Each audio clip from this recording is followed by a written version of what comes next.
এটাই সেই জায়গা, যে জায়গা মতিউর রহমান হাসান ওরফে পাগল হাসানের প্রাণ কেড়ে নিয়েছে। এই জায়গায় দুটি ছেলের কাছ থেকে তাদের বাবাকে কেড়ে নিয়েছে। এই সেই জায়গা, যে জায়গা একজন মায়ের বুক থেকে তার সন্তানকে কেড়ে নিয়েছে। উনি চলে গেছেন ঠিকই, কিন্তু ওনার রক্তের দাগ এখনো মুছে যায় নাই সড়ক থেকে।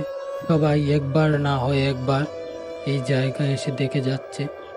এটা মতিউর রহমান হাসান ওরফে পাগল হাসানের সেই বাইকটি, যে বাইক দিয়ে উনি চলাফেরা করতেন। এখন বাইকটি পড়ে আছে ওনার বাড়িতে। খুব যত্ন করেই রাখা হয়েছে বাইকটিকে, কিন্তু চালাবার মানুষটিই নেই, বাইকটি রয়ে গেল। এটা হলো ওনার বাড়ির সম্মুখ প্রান্ত।